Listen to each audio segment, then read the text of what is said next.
So eto nga mga sangkay, pag-usapan po natin itong gulo ngayon na nangyayari sa ating bansa. Gulo nito mga politicians.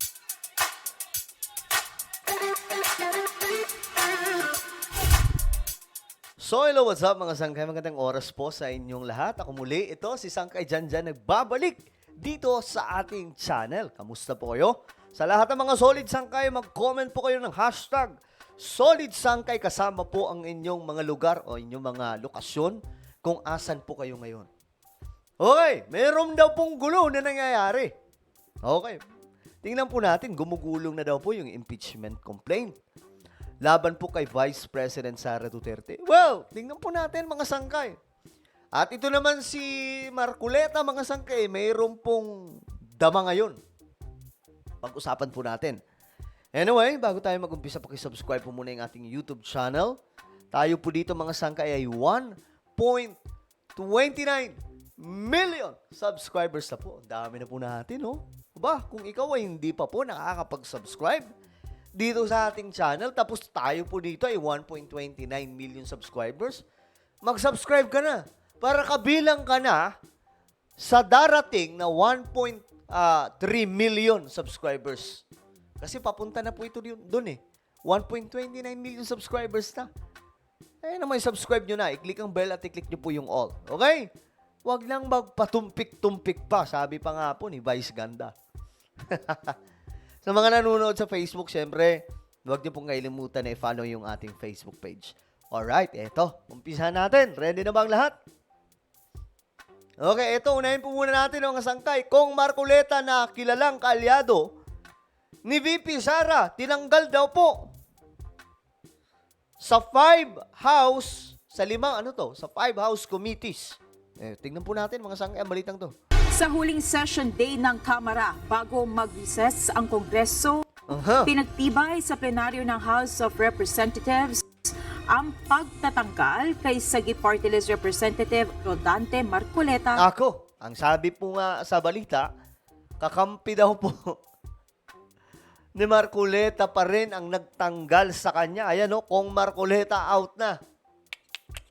Grabe itong nangyayari ngayon sa ating bansa pagdating sa mga politiko. Kaya tayo, iwasan po natin yung sobrang panatiko. Of course, we have to support our government. Pero huwag tayo maging panatiko sa mga politiko. Okay? Kasi, itong mga sangkay, may kanya-kanya po yan silang personal agenda. Ang importante lang naman ngayon mga sangkay, tayo, sumusuporta po tayo. No? Sumusuporta po tayo. Kanino? Sumusuporta po tayo kung sino ang namumuno sa ating bansa. Hindi po tayo yung tipo magiging anti-government. Lalaban tayo kasi para sa atin, mali yung kanyang ginagawa. Tapos ng eleksyon, we have to support the government. Nakikita, alam niyo mga sangkay, ang dami pong ginagawa ngayon ng pamahalaan. Hanapin nyo lang talaga sa mga kanilang mga update pages, PTV. Naku, ang dami po doon. Okay, tuloy tayo. Sa ilang House committees, walang binanggit na dahilan sa pagkakatanggal ni Congressman Marcoleta. Sa 5 komite, partikular na ang appointments. 5 committee pala ito, mga sangkay. Tinanggal ang isang Marcoleta. Ano ang nangyari, kapatid? Bakit ka tinanggal? Oh my goodness. What is happening right now? Laglagan na dis, mga sangkay. Sabi ko naman sa inyo, magulo ang politika sa ating bansa, di ba? Ito na nga po yun.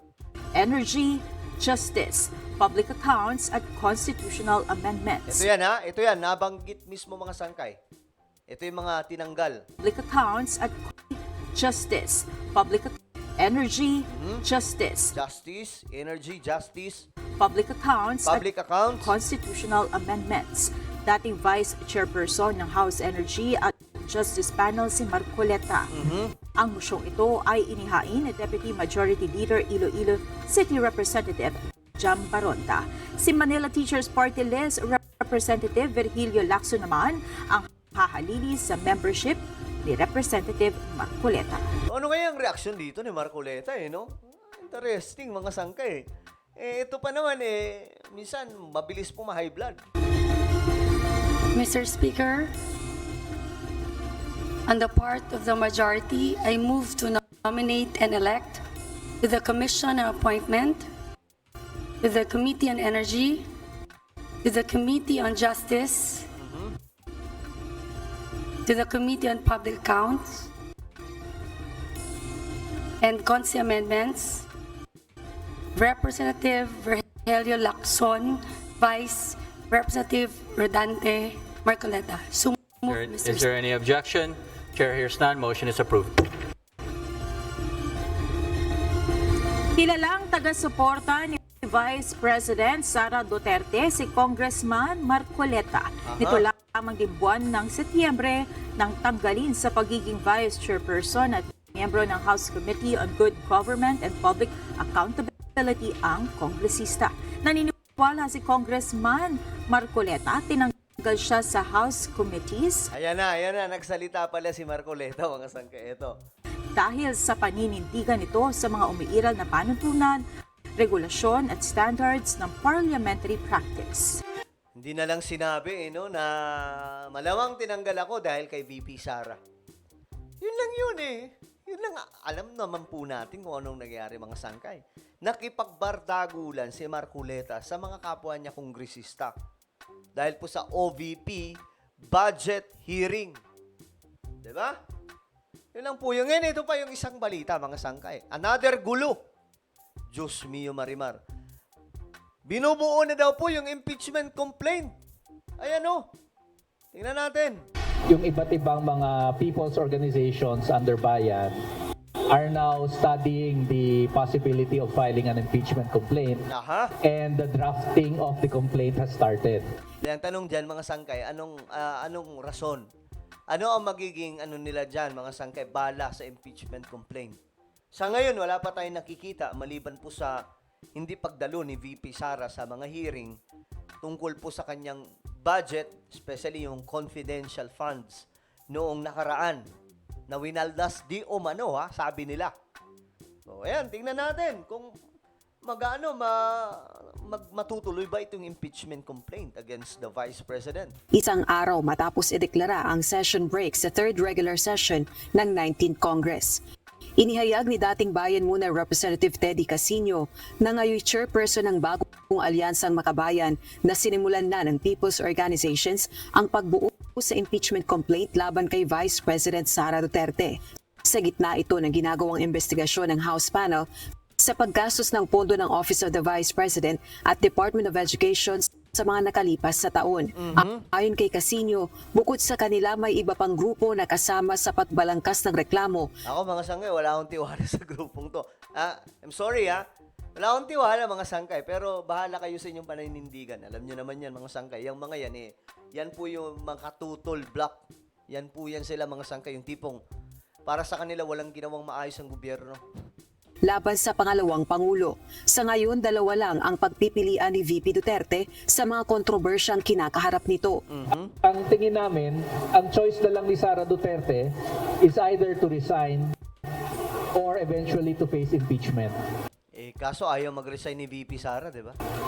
Tingin namin marami pang ibang lalabas na mga issues na tinatago. Ang catch-all naman talaga na ground dyan ay ang betrayal of public trust. Diba? Yung mga ginawa niya. Ngayon, prioridad para sa pagtingin ng bayan muna na mamamayan ang mag-file ng complaint at mga people's organizations yan. At hindi kami mangingiming susuporta dyan. Naninindigan naman si VP Sara na hindi siya aalis sa pwesto. Sa gitna ito ng panawagan ng ilang mambabatas, gayon din ng mga kritiko ng pangalawang Pangulo.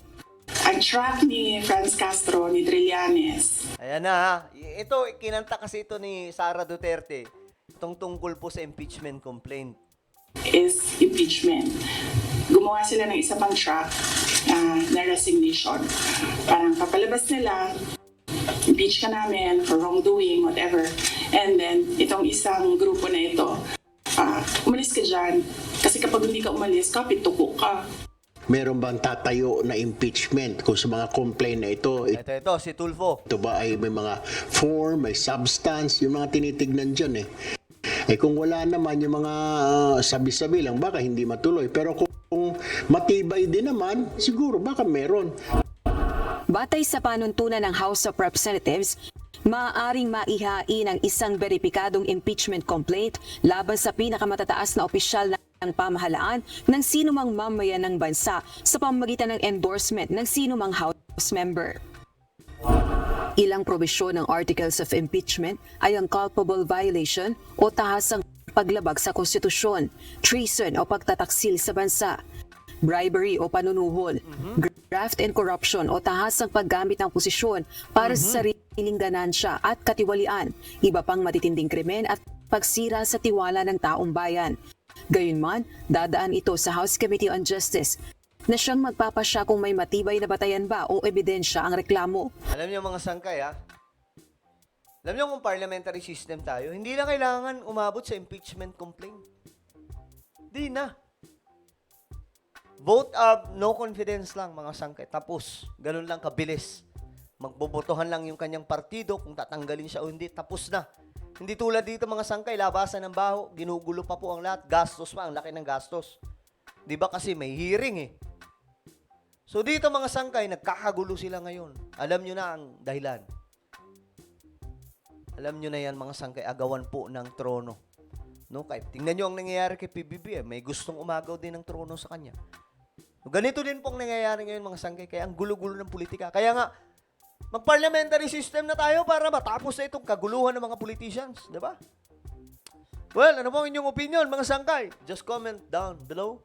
Mayroon po akong isang YouTube channel, Sangkay Revelation. Dito po ako nag-upload mga sangkay ng mga vlogs. Nako, magaganda yung mga vlog natin dito.